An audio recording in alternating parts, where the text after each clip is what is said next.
B, get 2 balls. Do you have the non-conforming drive? The illegal one. We have the illegal drive. Today, let's have a good test on the illegal drive. That is it really better? Benny shows us a few shots with the drive. The first one with my Cobra King F8 Plus drive. Regular, for all intents and purposes, you can use for luck. ooh, And then we wait. A what will ever be? Come on, shoot the bomb ball. Good, let's recognize it. Titleist 3. Perfect.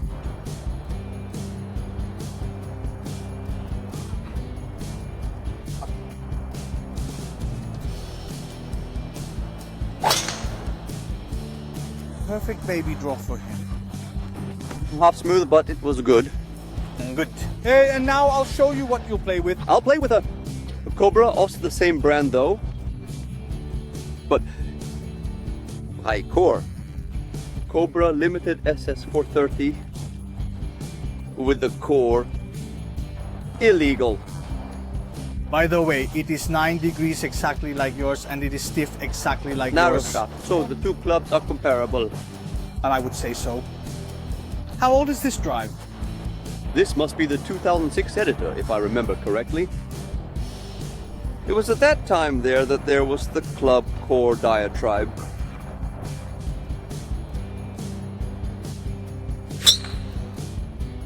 Wide open shot to the right. Maybe a little too far from the other one. I play with the other one to have at least 2 Benny, close show balls. us another one. We give him the benefit of inventory because actually not being his. Oh, we maybe give him a shot to take a moment of familiarity. We'll go with the second. Titleist 2. Please take the course so it is easier for us to take measurements.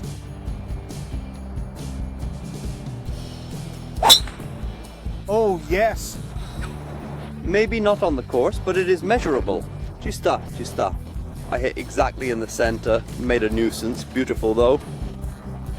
Did you hear the sound? It was acute. Acute, yeah. Is it going to be this? Extra core?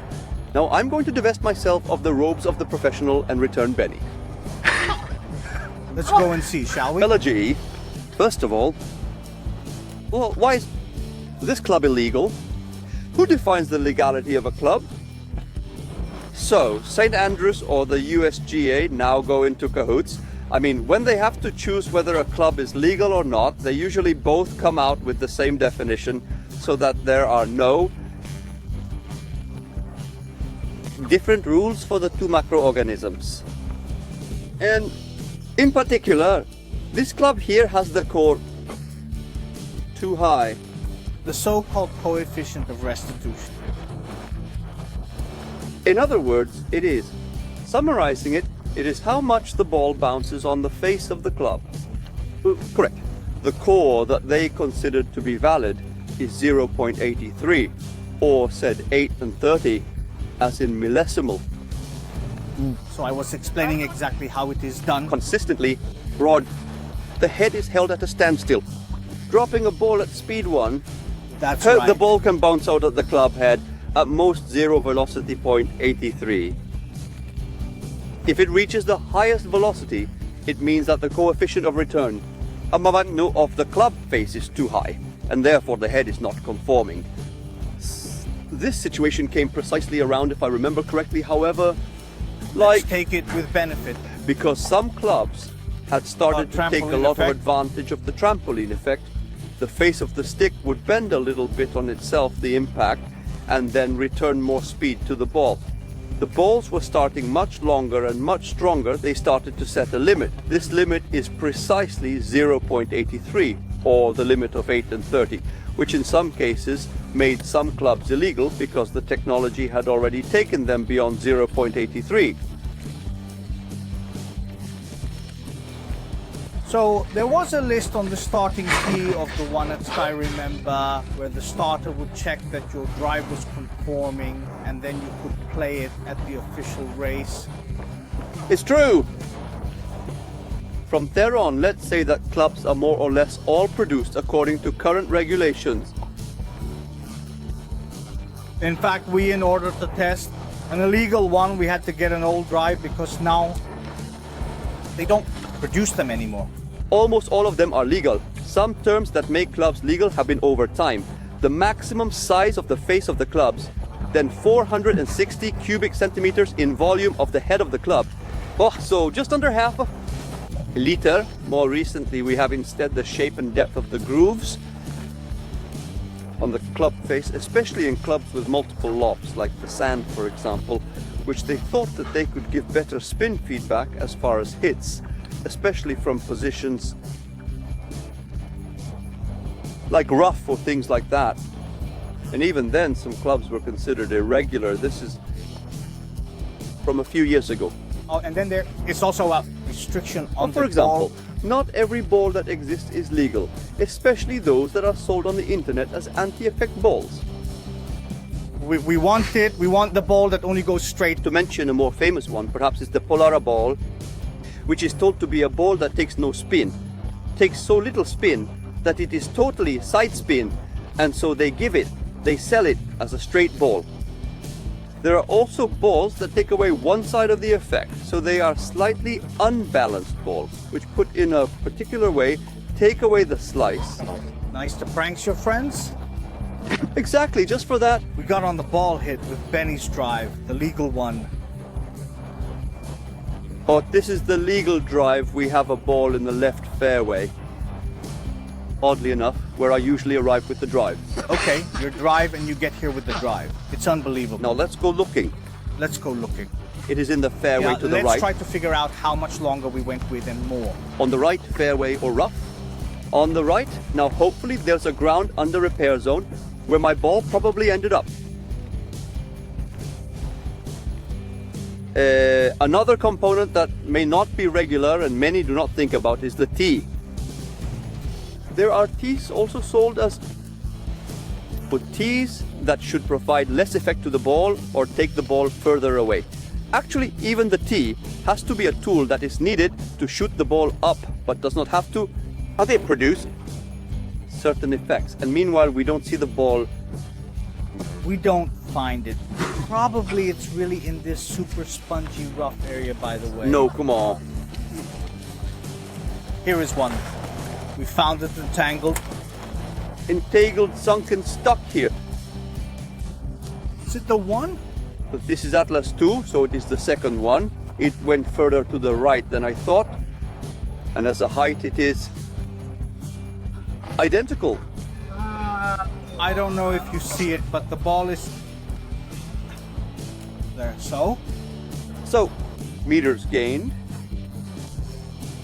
Not a single one. There is one thing to be said though, we didn't even gain a meter. But with a club of a technology of about 14 years ago. Which therefore means that it was probably a club which was very powerful on paper. So, in my opinion, this limitation produced some results. certainly it has brought us back a number of years. So now, slowly, the technology is helping the clubs to be better in a lot of other things, because that we can't modify it anymore. So the ball at that speed can go away, and so as a result, we're getting back close to the drives of the 2006 in some ways, however, not being legal anymore, and clearly they can't be played. So we can say that is absolutely better. That technology at least helps us get back in the zone. Another very famous drive with the COR that was pumped up was the Callaway ERC. Do you remember it, Gigi? Maybe you had it for some time, or you wanted to get it, but then it came out? I think I had it. They are our drives that really have a touch with the sound. Almost annoying, I would say. Almost a piñata. Fortunately, they changed, especially these were not with the carbon shell, so it was all titanium, and they were acting as a resonance chamber, and then that effect. Similar to a bell. I had a Cleveland made with the same concept. When I would hit the ball in a certain spot, my ears would ring. I would hit a note. I would resonate everything and go crazy. I couldn't practice with it. So, So for winner, I would say, let's call it a draw. You can't use it anyway, the new one. well, obviously, I would say giant strides. Huge in terms of optimization technology for the new drive, since I can keep up with a club that at the end, it sets the ball off harder. The speed at which the ball starts is very high. However, at the level of optimization, you can still get back to shooting the way the old drives used to shoot. So in the end, maybe it's more worth to find the right club for your type of swing, our way of swinging, and that also allows us to maybe keep the ball on the course a little bit more often. Exactly. Than aiming for the maximum distance, but in this case it could not be I done. would point out one thing that I think is maybe the game changer. It's true, you know it, it's perfectly fitted it on you, but you kind of skewered it and the ball is long and straight. Whereas the second ball, the one we found, you said you perfectly hit it in the center. Hit in the center and the almost ball fairway. was in the air, pinned up, so almost no chance of rolling. Much more crooked than I thought.